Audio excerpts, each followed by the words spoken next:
Hello, and welcome to the C3 Method podcast with your host, Robert Polenic. Our goal is to educate you on everything health and fitness related with a clear, concise, and customized approach. We want you to know what you need to know and how to apply it in a way that fits you best. Today's podcast number 2276, we're going to be talking about Dexa scans, their purpose, and how to interpret the results. I have a lot of clients who ask me about Dexa scans, and I have a lot of clients who we do use Dexa scans with. A Dexa scan is essentially a way to test for body fat percentage and lean muscle mass. I used to teach at the university level. I taught for 7.5 years. One of the classes I taught was exercise physiology labs. And in part of that class, we did body fat composition or body composition testing. We did skin fold measurements. I've done well over 1,000 of those things in my life. We also did hydrostatic weighing, like basically like dumping a person underwater, having them breathe out, and that's a way in which to test body fat percentage and lean muscle mass. There's also air displacement, a thing called a bod pod, which is like looks like a big egg you sit inside of, and it uses air compression as a way to kind of test. And then a Dexa scan is it's basically you lay on a table and this thing moves over your body. It looks like it's basically X-raying you. Those are many ways you could test. Another one is like the what's called bioelectrical impedance devices, where it's either a handheld device and it has these silver pads. You might see them on cardio machines where they can test your heart rate, but they have these silver pads you would hold on to, and it sends an electrical impulse from one pad through your body to the other pad. You'll also see this on weight scales, where you stand with your feet on these silver pads and it'll shoot like an electrical impulse up one leg over basically through your groin to the other leg. Those bioelectrical impedance devices are not highly accurate. I don't recommend clients use those. I know that there's more advanced versions of them, and there's a lot of things that have progressed over the years. They're too variable they're not sensitive enough to match the sensitivity of people. Meaning, people will oh my gosh, they hang their emotions on the change of like 0.1% of body fat. And those devices are not sensitive enough to even be accurate each time you do it within 0.1. And if you do it, whether you're dehydrated or regular hydration, whether you are fasted or you ate a meal or two, it's just if you change the condition in which you do the tests, it further exacerbates the inconsistency of the tests. So I'll have clients send me like, oh, I did an in-body scan, and I'm like, yeah, but it's noon. Like, what the hell? Last time you did it at 7:30 in the morning, you're like, yeah, but I didn't get to the gym until noon today. I'm like, well, then you can throw that away. That's basically worthless. I'm not this much of an asshole to my clients. But this is the internal thought I have, is I'm like, well, that's kind of useless. So if we take it in different conditions, it's worthless. And that would be the same as like body weight. So if somebody weighed themselves at the beginning of the day, they got up, they peed, but they didn't eat or drink anything, and they weighed themselves. And then the next time they weigh themselves at the end of the day after they've had, full days worth of meals and dinner, they're fully hydrated, and then they weigh themselves. It's like those are non-comparable. They're useless to compare to each other. So bioelectrical impedance devices, I don't believe are worthwhile. I don't really. If somebody sends them to me and they're happy and I'm like, great. If they're unhappy, I'll point out that they're not really consistent enough to even be worth getting unhappy about. Then if we think of skin fold measurements, again, ridiculously inconsistent. Depends on the ability of the person who's doing the skin fold caliper measurements. And if you use a different person, one time versus another time, you can basically throw that away. And the standard of error is so high, depending on whether you're doing like a 3-point, 5-point, 7-point, blah, blah, blah test. There's too much inconsistencies. So I really don't believe in either one of those being worthwhile to put your emotions on and or to track progress with. You could do hydrostatic weighing, a bod pod, which is an air displacement, or you could do Dexa scans. Out of those three, usually a Dexa scan is the most accessible. So I do recommend people do Dexa scans when they're really data driven and they want to see exactly what their body fat percentage is and or what their muscle mass is. So Dexa scans are the method that I would recommend that people use. They're consistent enough and accurate enough that you can compare one set of results to another, and do that over the course of, say a 3 month to 6 month window, even a year window, and know that it's pretty accurate as to what actually has changed in that time frame. There's a couple reasons, I guess, as to why people would do DEXA scans. One might be contest prep. So at the start of a diet, or at the end of a diet, or midway through a diet, you can do a DEXA scan to kind of see where you're starting, what progress you've made, or maybe how much progress you made over the entirety of the process. When you're thinking about a contest prep, that can be helpful to set up like BMR and caloric goals.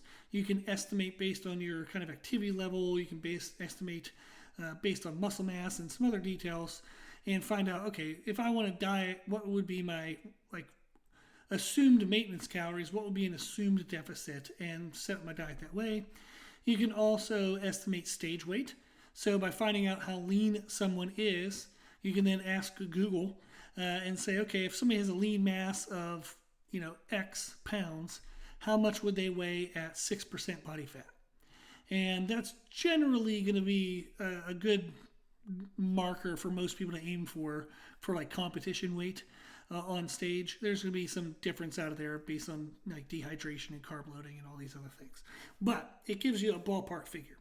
So then it might spit out to you a number, and you're like, okay, so I know based on where I'm starting now, if I want to get on stage and look good, I probably need to be around this number. So you can estimate stage weight when you know your lean mass. You can also estimate or see like muscle distribution balance. You can see if somebody's relatively balanced left side to right side, legs versus upper body. And there's not much you can do about that in regard, like I would always judge based on how somebody looks, not based on what the scan says. But if somebody's carrying a lot of body fat disproportionately, so maybe they're carrying a lot of fat in their legs, and you wonder, man, are their legs going to be too thick? You can do a DEXA scan and say, oh, okay, well, our upper body fat percentage right now is around 18. The lower body fat percentage is at 30.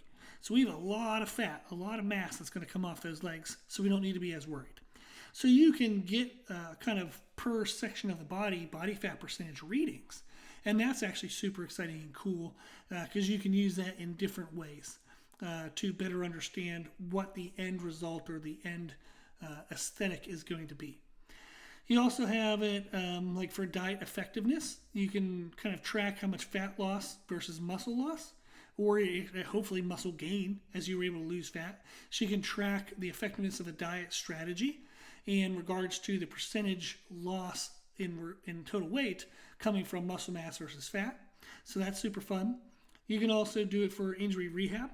If you injured one side of the body, like maybe one leg, and you want to compare, okay, immediately after the injury, we're going to start back to training. We can see that there is a 5 pound of muscle difference now from right leg versus left leg. So now let's train for 3 months and see if we can get that down to 2 or 3 pound difference. Then at 6 months mark, can we have them be equal? And that's a way you can kind of track if your training strategies are working for injury rehab.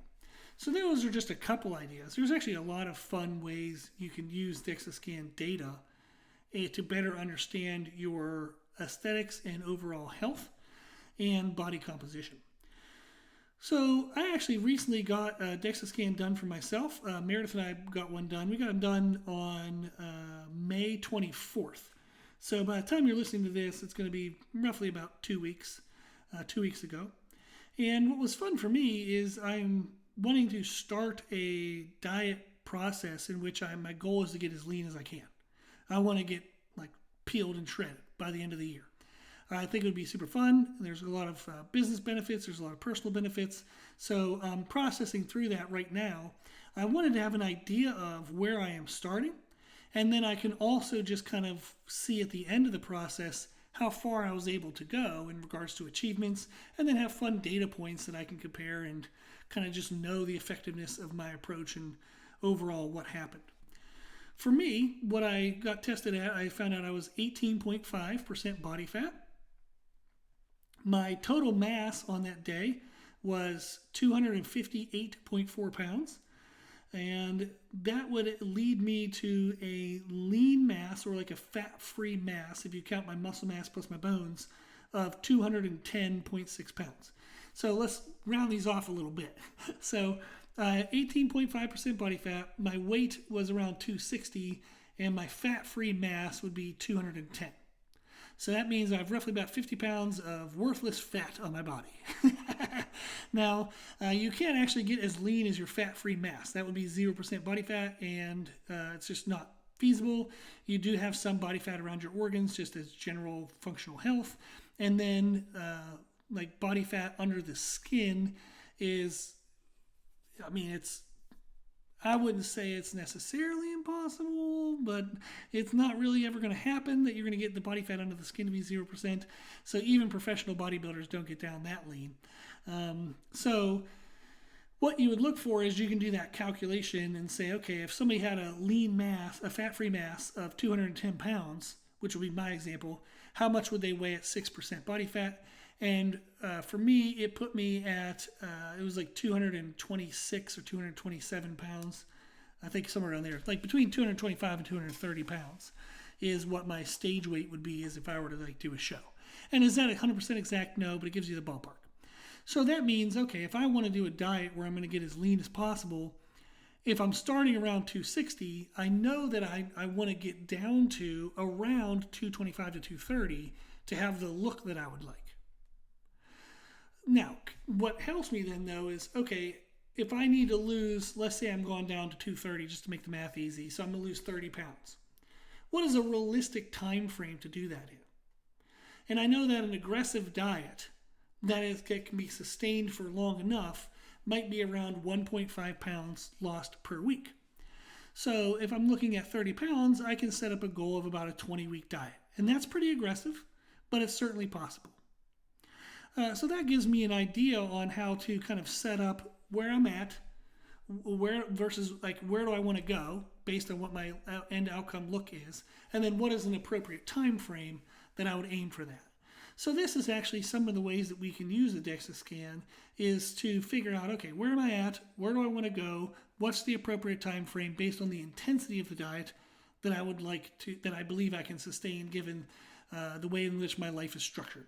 So maybe right now somebody has a lot of obligations, a lot of stress going on, and they're like, well, I want to lose 30 pounds, but I don't know if I can do it at an aggressive enough pace where I lose 1.5 pounds a week. Maybe I'll aim for 1 pound per week. So they would aim for 30 weeks, 30 pounds in 30 weeks.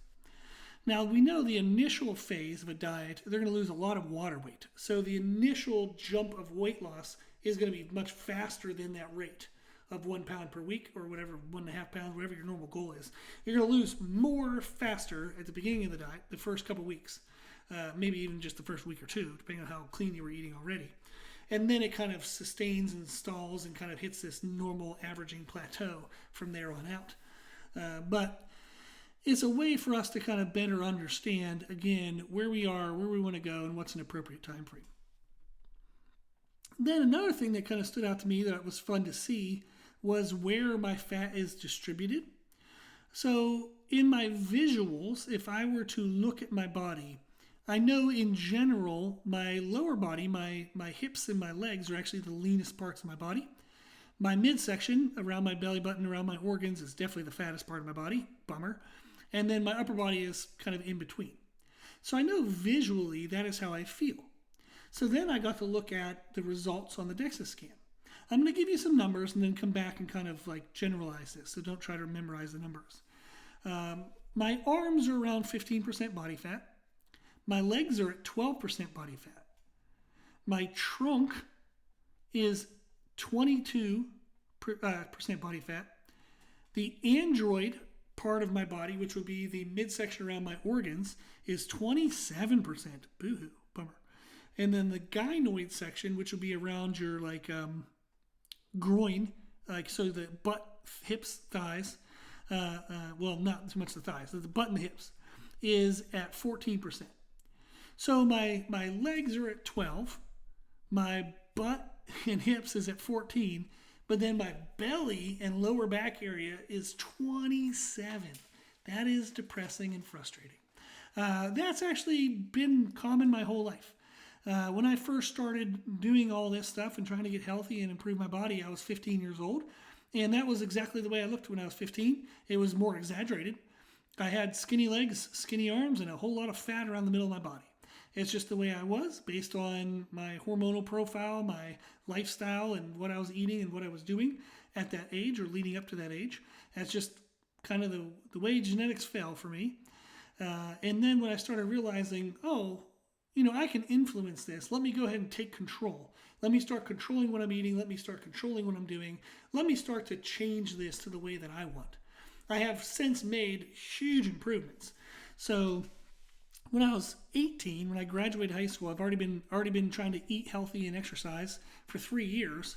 I was 165 pounds, no visible muscle tone anywhere, no veins anywhere.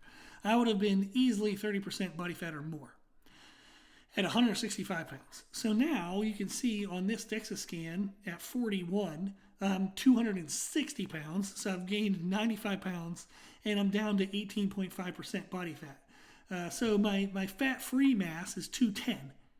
So when I was 18, I was 165 in fat. So I've gained an enormous amount of muscle tissue to my body. So I'm very happy with that. But that discrepancy, that difference of fat storage is still something I would not like. In a perfect world, I'd like to have it be even across my whole body. What I have found through clients and multiple diets for myself is when you do diet down and get to a new level of leanness, and that's often pushing yourself into a place that's maybe a little bit beyond sustainable habits, but you push down there, you got lean, and then you released a little bit of the tightness, the restrictions. You don't go all the way back to where you were, but you release a little bit. So maybe you lose 10-15% of the progress. So maybe you lose 30 pounds, you gain back 5 or 6 pounds. That's a normal process. Every time you do that, every time you get to a new leanness level, you are going to redistribute, in a sense, it's going to look like you're more evenly distributing your body fat. So I've had clients who've done multiple aesthetic shows, and now in their quote-unquote off seasons, they have much more even body fat distribution than when we first started before their first ever show. So the more diets you do to get to newer levels of leanness, the more evenly distributed your body fat does become. So that's what I'm looking forward to. I want to do that this year, get super shredded and try to get really lean so I can lose the body fat around my organs and my midsection. And then as I would pull back from the restriction of the diet, hopefully everything evens out a little bit more. So one of the other aspects of that is exciting and motivating for me, and this is fun for us to see when we think about aesthetics, is if the majority of my body fat is in the middle of my body, as I continue to diet, my legs and my arms, the extremities of my body, the not middle of my body, will lose a little bit of size because there is a little bit of fat on them.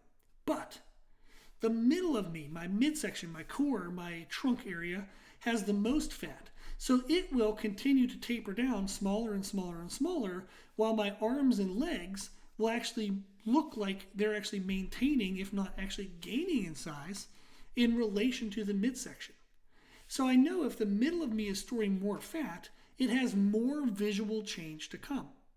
And that's exciting and motivating. So as I'm dieting, if I feel like my arms get a little smaller, or if I feel like my legs get a little smaller, I can say, hey, it's okay, because I know my waist is going to get even more smaller than what I'm experiencing in my arms and legs, and that'll make my arms and legs appear larger. So I will develop a better X frame, meaning the middle of me will get smaller and smaller and smaller at a faster rate and to a greater degree, maybe not necessarily a faster rate, but a greater degree of smallness will happen in the middle of me compared to the outside or the extremities of me.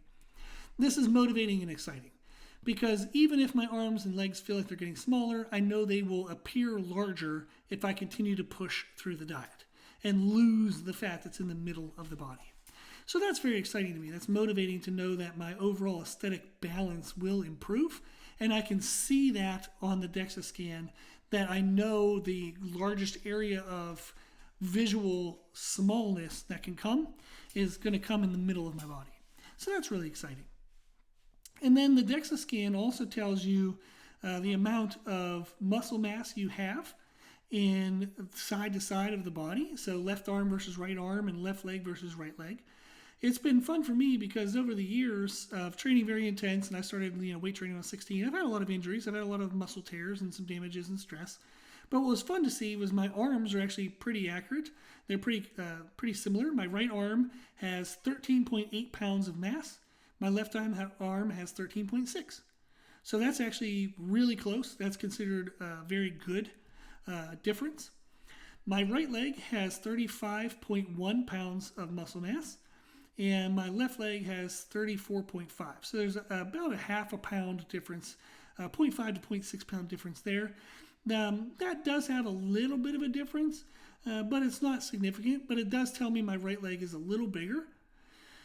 Now, what's fun to know about that, and this is just personal background, but fun to know, is I've torn the meniscus in my right knee and never got surgery for it. I was just stubborn, couldn't afford it, and figured out I could fix it. It took me 6 months to fix that damn thing. It was very painful, but I was able to fix it. But due to that tear of the meniscus in my right knee, I've always started unilateral movements with my right leg. What's fun to see now is that my right leg actually has a half a pound more muscle than my left leg. So, in order to create better balance, I can now, I can confirm that the technique of starting with my right leg made a difference, because there is a difference in the right leg size. So now I can experiment for the next, say, 3 to 6 months and start unilateral movements with my left leg and see if that makes a difference to balancing out the muscle mass. So there's a lot of fun that you can use or kind of like implement when you get the data from a Dexa scan. So that's something I'd look at. Then the last thing I want to kind of talk through is visceral fat, like basically fat around your organs. I talked about how that has the highest body fat percentage for me, but there's also another kind of data point we can look at is there's a part of the Dexa scan where it looks at visceral adipose tissue, which is basically just fat around your organs. And it gives you the amount of fat that's around your organs, and then it gives you like a size of the fat reference. The more fat around your organs, it just kind of relates to poorer health, like general health. You're going to have more heart conditions, more organ conditions. You're going to have more just health condition problems when there's more fat around your organs. So for me, it registered as having 2.08 pounds of fat mass around my organs, which is a volume of 60.95. That means nothing until we give you the reference ranges. So healthy or ideal is recommended between 0 to 52. No one's going to be 0. It's just, again, not going to happen. But we're really looking at that 52. So up to 52 is considered, for the general population, on the lower end of any health concern related to fat around your organs. So I was at 60. That's a bummer. The at-risk range is 52 to 112. So I'm on the lower end of the at-risk, but I'm in the at-risk. I don't like that. That stinks. Then the super-duper at-risk, like, hey, you got to do something about this, like ASAP, is over 112. So for me being at 60, it lets me know, this diet goal that I have to try to get leaner is probably a really good idea. It's actually going to have some health benefits for me. It's not just vanity. I do need to get some of the fat off around my organs in order to be at a better health. And that's helpful to see. In the pursuit of me gaining a lot of muscle mass over all these years, I have gained body fat at different rates and different times. So I've been as high as 297 pounds before. I've done diets where I've lost 50 pounds in 10 weeks or less 3 different times. I've done a lot of phases where I was gaining weight, a lot of phases where I was losing weight. I've had a lot of ups and downs. So what it tells me is I've been able to take my body at 18 years old, 165 pounds fat, 165 pounds at maybe like 30% plus body fat. I'm now at 260 pounds, so I've gained 95 pounds of mass. I'm leaner, but I still do have fat around my organs. And it would be good for me health purpose-wise to get that off.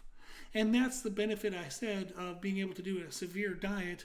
It can kind of even out the fat distribution. So I'm looking forward to that being an outcome of this goal, this diet goal, is that I can get my visceral fat levels down to that height ideal or kind of healthy range, get them down under the 52.